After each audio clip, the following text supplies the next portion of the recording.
ABC One Tel. C'est ça la pays à Dakar, République démocratique. Mais pourquoi vous coupez la connexion?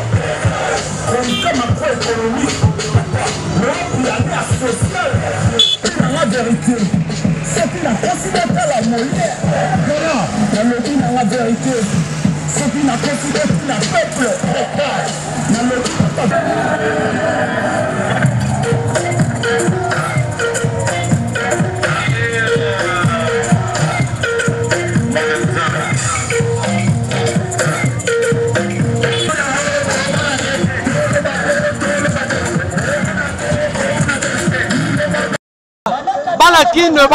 merci beaucoup. Tika Tenzambe ya Pambo Labino partout. Bozo Nabiso na ABC One Television. Tento Lobaka, Sabo Imbozo ba information na temps réel. Je vous en prie, pour s'abonner juste si on va commis rouge wana, va commis s'abonner, pour juste pour tcha, va appuyer wana et puis pour remonter comme noir, je crois pour Rosala. Abonnez déjà et puis pour Rosala information à temps réel à chaque fois au Rosala ABC One. Donc continue la bino. Voilà, merci beaucoup. Nous devons comprendre que derrière nous, il y a le siège provincial, il y a MLC. Et si la population est awa, pour que c'est l'adresse de Mboka Jean-Pierre Bemba à partir de Bruxelles pour que a fixé l'opinion congolaise par rapport à Nyoso Oyo et Zali Kolenga. Avant de nous message il y a Mboka Jean-Pierre Bemba, nous avons une réaction, il y a quelques réactions, il y a quelques populations. Ah, bonjour, oui, bonjour, papa les journalistes. Voilà, c'est là, juste, moi, Jean-Pierre Bemba, appelle Sabiso, message d'ailleurs. Il y a quoi là-bas? Bon, c'est là, arrivé à Maman R. Bazaï, le grand secrétaire. Ce qui a eu, voilà, la Bemba a annoncé le programme de Tovana de Tozela Lega. Mbote. Mais il y a un MLC, Mboka. Dans une matinée politique, il y a parti Nabiso MLC parce que le président national Jean-Pierre Bemba a Koloba Lelo, tu as un message, tu n'es pas président national, tu as une population hier, un cadre de base à parti, un cadre supérieur, il y a parti. Voilà, moi Jean-Pierre Bemba a s'adresser à la population congolaise à partir de Bruxelles. Hein? Si vous avez une population, vous s'attendre à Nini pour Jean-Pierre Bemba à l'Oba. Jean-Pierre Bemba a incarné changement dans la RDC. Jean-Pierre Bemba azali candidat à peuple. D'ailleurs, au Monakitan Ozongaki, comment est-ce que la population bazaki mobilisé bango moko mutabengi bango te apesi bango ba 3000 francs te apesi bango ba 2000 francs te ba yé bango moko ba accompagner président national ti awa l'interfédération azana message au pesa biso message ezali que candidature à Bemba ezali candidature au peuple yé moko asepela ki nango parce que validation à candidature à Bemba ezali le 19 ezaki jour oyo Jean-Pierre Bemba zongaki na RDC mobilisation ya population mobilisation wana oyo population yé moko ayaki pour accueillir chef na ye eza déjà validation ya candidature à président et là on est président au Sabiso toujours c'est la mot d'ordre où t'es pas la président mais biso moko toyebi ke président la biso il faut azonga la course présidentielle pour que tu votes. Pour que tu votes, parce que tu as besoin. Pour voter, il y a écarté, écarté déjà la course. Mais tu as écarté, tu as écarté. Na question. Na kei na aspect juridique. Na tout na question moko. Jean-Pierre Bemba tangoye awa. Bayambi en tant que nani. Bayambi comme sénateur. Mais soyez sénateur, aza condamné. La décision en juge est irrévocable. Et là, on va mais par contre, l'immunité parlementaire, mais pour Jean-Pierre Bemba, condamné selon Bango, la décision irrévocable, il y a juge, il passeport diplomatique pour l'année. Parce qu'on reconnaît qu'il est sénateur, parce qu'on reconnaît qu'il a encore ses immunités parlementaires. Alors, pour l'année, il y a une chose et son contraire à la fois. Bon, reconnaître mon en tant que sénateur, c'est que Azako jure na immunité na Nyonso. Bon, reconnaître que Aza sénateur. Bon, PC passeport diplomatique. Bon, lobby Kazo Zonga na mboka en tant que sénateur.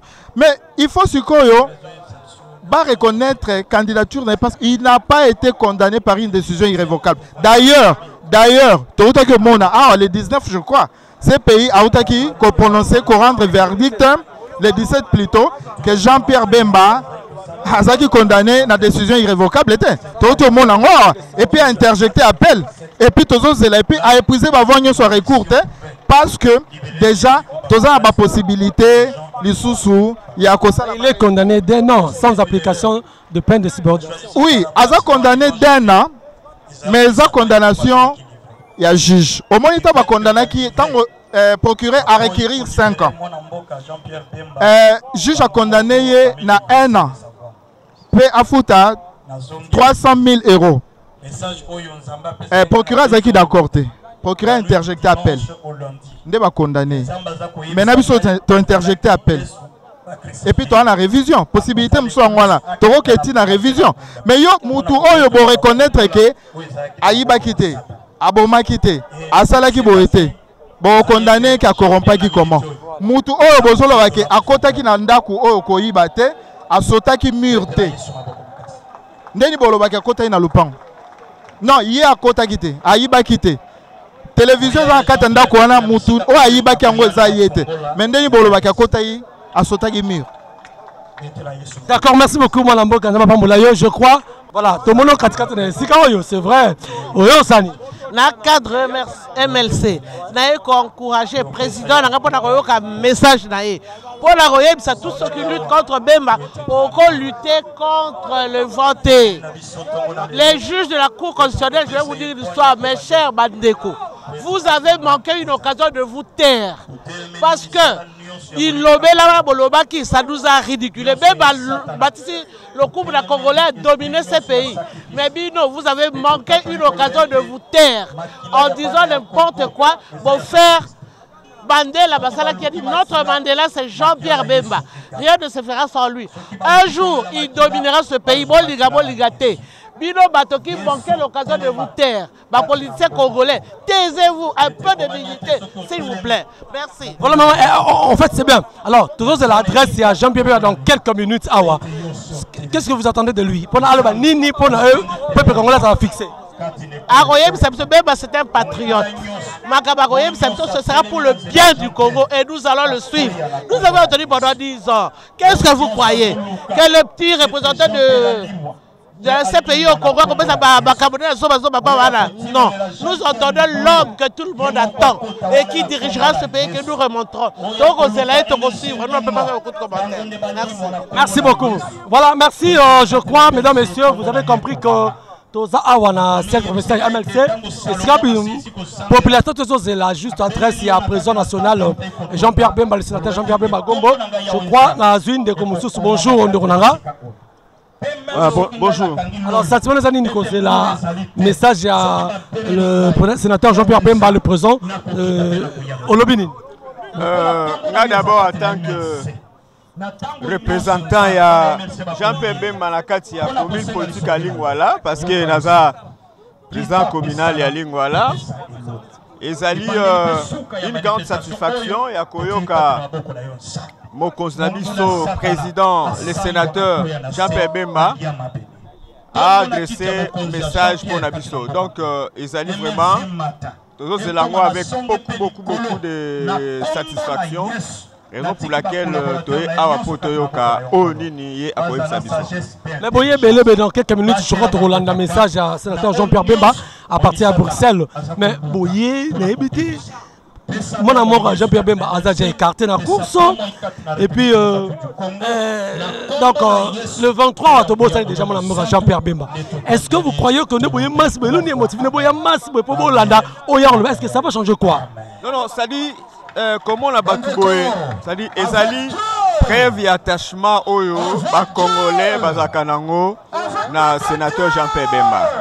Alors, par rapport à Koloba écarté na course, on a selon manœuvre y a gouvernement Oyo, selon Maël na bango ya mabe, puisqu'en fait, ce que lui-même procédé au bango, basali la kiango, ezali vraiment autolobana français la biaisé, c'est-à-dire ezali procédé moko ya malamute. En fait, ba rendre qui décision, d'abord il y a invalidation naïe, avant même que ce pays à rendre décision irrévocable. Cependant, ce pays n'a pas rendre décision irrévocable. Question autre comme tout na pourquoi précipitation oyo seni à Salaki et yango ekolanda na cour constitutionnelle. Donc voilà nous c'est l'axara que non bazo banga Jean-Pierre Bemba puisqu'azali candidat oyo ba congolais nyoso bazo tshela mutema. Donc pour na biso tolobi boye. Eloko moko et bangisi bisote pe bitumba oyo tozobunda na nesilité quand bien me bango awa na mayel na bango ya mabe basali na ndenge na bango mais toko servi ba instance internationale. Faut pas oublier que ba accord et ba traités internationaux ils ont toujours na suprématie ou supériorité na ba loi interne. Donc biso za ba légaliste tant au mona que MLC anima pour ça la opposition républicaine ils ont un respect à bas principe oyo ezali établi. Donc bitumba oyo tokoko bayango tenasuka tolobi tena nesilité. D'ailleurs d'ici là je crois oyo kakeno président Jean-Pierre Bemba a déjà un appel. Donc son otali yango déjà donc on n'a pas besoin ya ozala ceux qui juriste en ndengeni au mona kake dossier za en cours. Comment pouvoir et koki koza na prestation nengwana toyebi déjà que la pouvoir ennemi et la pouvoir ennemi à ba congolais pouvoir ennemi à démocratie yango balingité ba oyo to oyo congolais sepeli ayeba ko kamamboka. Donc nous sommes face à un régime ennemi de congolais et de démocratie, de la démocratie je voulais dire. Alors yango tolobi boye que bitumba oyo tozo koba na yango te na suka na nesilité toyebi ba mataba kita bemba ko bemba ne mokonzi ya mboka oyo ba mataba kita bemba ne président. Merci beaucoup mon amboka nzamba pambola yo tozwa ba cérémonie et puis message ya mon amboka sénateur Jean-Pierre Bemba je crois bien papa Jenny de Nakwiza nzamba pambola yo Timothée Rissasi na trésor immense kuna la ngwanzu mon ami l'autre là na ebi ke na bo saniote tikata pa. Alors deuxième partie ya événement oyo to landango tokota na kati oyoka ni nezoneka. Merci. ABC One Television. Bemba, c'est pour ça Bemba, le colabina bolingi Bemba. Le colabina bolingi Bemba. MSC viva! MSC viva! MSC viva! Jean-Pierre Bemba, voisin, Pessa voisin Baï.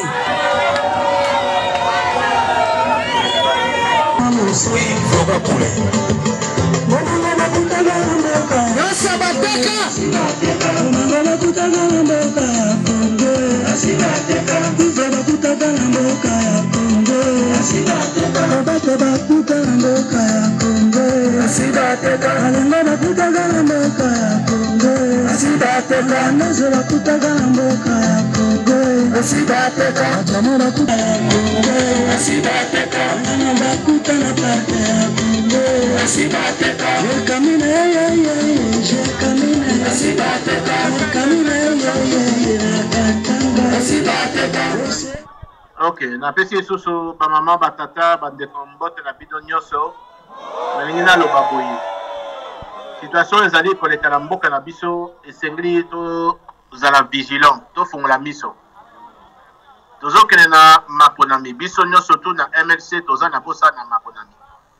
Mais toza na posa na maponami oyo ezali ya solo ya bosembo. Lelo toza na problème mibale. Quand on a zalaki na mboka na Kinshasa, na kutalaki na président ya Seni pour na mituna mibale. Tanga yambaki ngai. Na tunaki wana na zolo ba mokolo ya le 3 août na Banza na kutalaki na ye.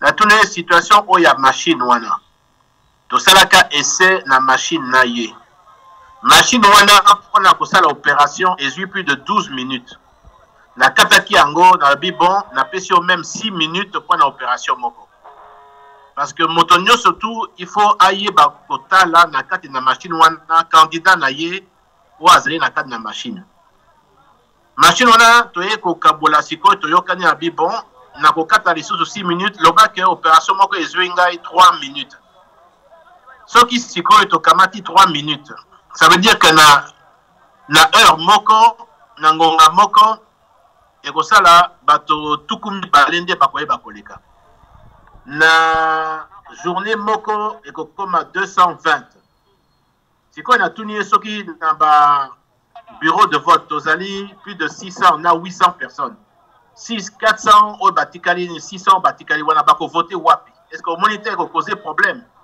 azangaki eyano alobi oyo nakozongela bino mpona problème wana ti sikoyo ça fait pratiquement donc sanza moko na ndambo azongeli ngai te azongeli mpe baparti politique te problème ya liboso yango oyo ya mibale nayebisi ye machine ezali ordinateur ekoki kokoya kobukana à tout moment solution ya rechange ekozala nini apesi ngai mpe eyano te ya misato sikoyo tozali koyoka wana natunaki ete parce que nazwi bainformation sikoyo niveau ya libanda machine wana ya kovote ekoki kozala manipulé mpona kobebisa baresultat mosusu même soki ovote malgré kovote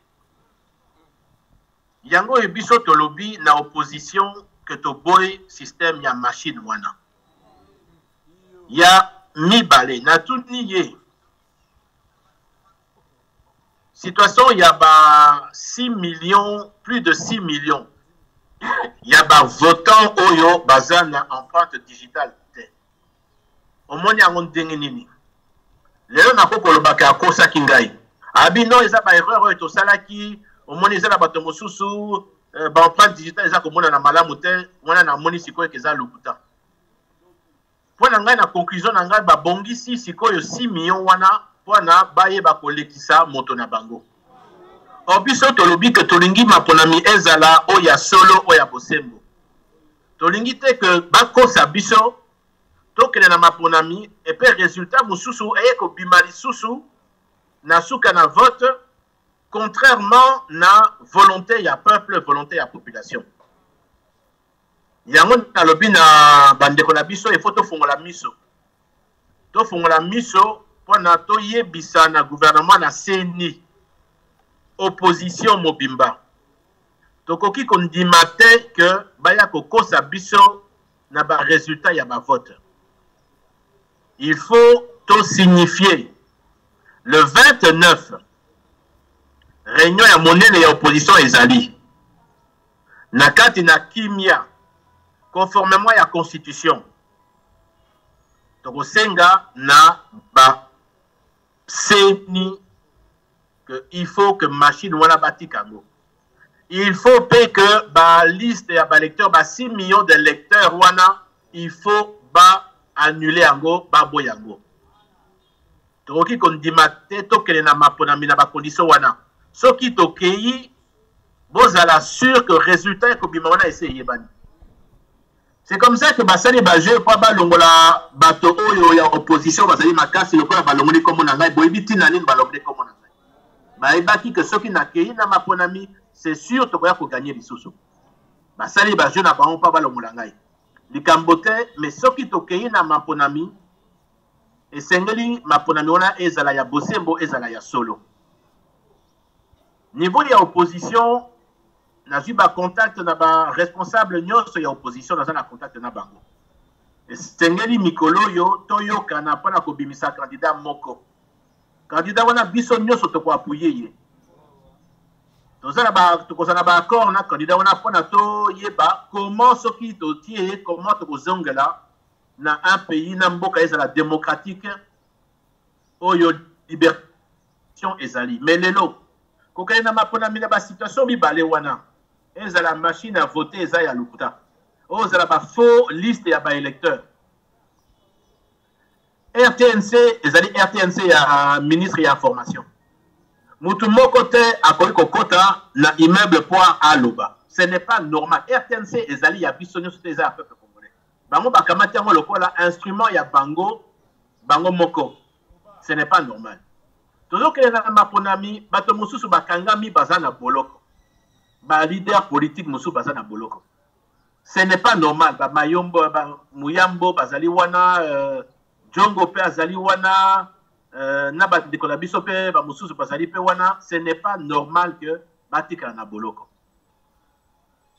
Donc sengeli pe garantie ezala pour la sécurité ya ba candidat oyo ba kotambola pour na élection pour na campagne na bango. Na députation nationale, na provinciale, ezala même moto au niveau ya présidentiel. Sobe tolingi mboka oyo eza mboka ya biso nyonso. Moto moko akosa bino te mboka oyo ezali ya biso nyonso. Élection ezali pour que peuple apona bakonzi na ye. Ce n'est pas que pour imposer biso bakonzi oyo bango baponi bato ya pouvoir. C'est pour ça qu'il faut toter les mela eloko wana. Toyebisa la seni que tolingi biloko wana te. Tolingi maponami ezala ya solo. Ezala ya bosembo. Réunion ekosalama le 29 septembre. Nazo senga na ba population nyoso bazali simanangai. Oyo ba yambaki ngai mokolo na komaki le 1er août. Nazo senga na bango bakende koyoka etona kisa force na biso mokolo ya meeting oya le 29 septembre moto azanga te moto nyoso alobi o naza sima na Jean-Pierre Bemba bakende na meeting wana koyoka oyo ba opposant nyoso tu bakoloba ngai moko pe na koloba pe mokolo wana ngai moko pe na koloba pe mokolo wana yango oyo moke na lingaki na yebisa bino bobanga te nazali malamu na kozonga pe naza kosala pe misala awa libanda esengeli na sala mais na kozonga pe mpo nazala pembeni na bino mais en attendant il faut mobilisation esalama na kimia j'insiste na kimia mpo na kolakisa opposition na biso na système oyo maponami oyo ezali koya tolingi maponami tolingi topona bakonzi na biso mais ezala oyo ya bosembo tolingi te tomema sikoyo kocrédibiliser processus électoral oyo toyebi d'avance moto akoganye non élection ezalaka toyebi te moto akoganye bien sûr ezali biso nde ifo tomibongisa mpona tolonga mais oyo ezomema biso bazomema biso sikoyo ezali mususu balinga mema biso lokola bataba lokola bameme mpona tondima oyo bango deja baponi ezalaka bongo te donc nasengi sikoyo message na ngai le 29 MLC bolakisa makasi na biso bokende na nini meeting oyo ekosalama wana oyo toyebisi deja na gouverneur tosengi baautorisation nyonso tu na kokende na kimia baloba te ko totiaki mobulu mpona tokende koyoka bokende koyoka eloko oyo ba responsable opposition bango nyonso tu bakoloba ngai moko mpe nakoloba mokolo wana voilà bandeko na ngai mwa moke nazalaki nayebisa bino sikoyo nalingi boyebisa mpe na bandeko nyonso tu bazala na commune ya MLC soki nalobi ke boya na kosolola bino il faut bino nyonso boyebisa bango nyonso ifo bazala wana soki balembi mosala na MLC malamu batikala lokola ba adhérent mais batikala bakonzi mosusu babongisa MLC soki na bengi sikoyo MLC c'est-à-dire qu'il faut pas moins de 20 000 personnes bazala wana naza na posana na solo na bango nyonso te boyebisa bango ke so mokonzi abengi boki mokolo mokonzi akoloba bino nyonso ifo bozala wana basection nyonso tu na bacommune nyonso tu soki baoyo balembi mosala malamu bayebisa biso no tolembi mosala tokotikala baadhérent ya MLC mais totika bakonzi mosusu bayeba kosala mosala wana parce que MLC ezali lingomba ya monene ezangi bato te bolakisaki yango le premier uta na komaki ezangi bato te. Donc nalingi na mona bato nyonso wana so na lobby ke nalingi na loba sikoyo bino nyonso il faut bozala wana. Poso asima bokozana na réunion oyo meeting oyo ya le 29. So meeting ya le 29 esili poso oyo koya sima na koloba lisusu. Maintenant kuta bato bazala ebele.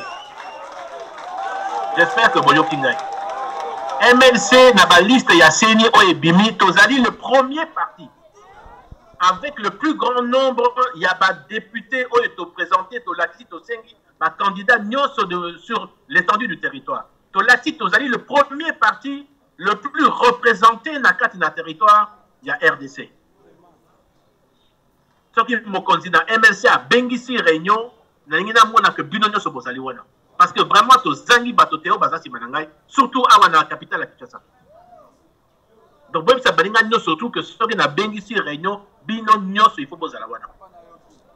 J'espère que Boyo Kingai, j'espère que Toyokani.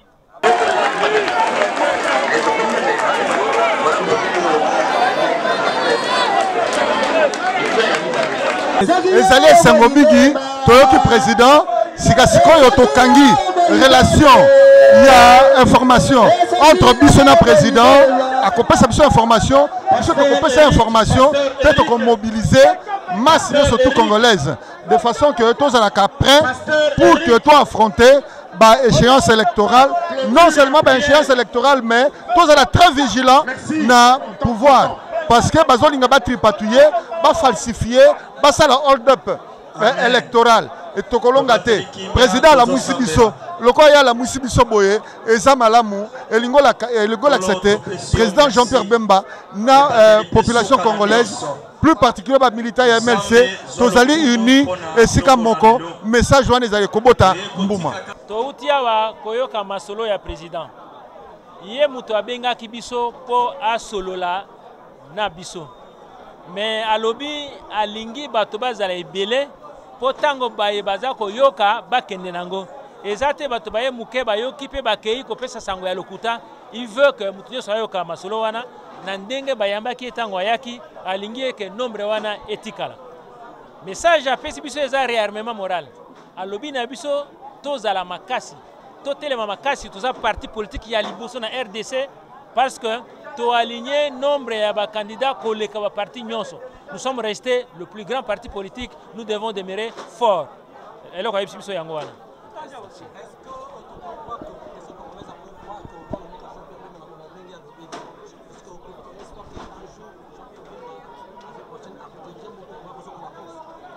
To lobaka yango mukolo nyonso basali ya Nzambe baza kolendisa biso mukolo nyonso. Bemba akokonza mboka oyo.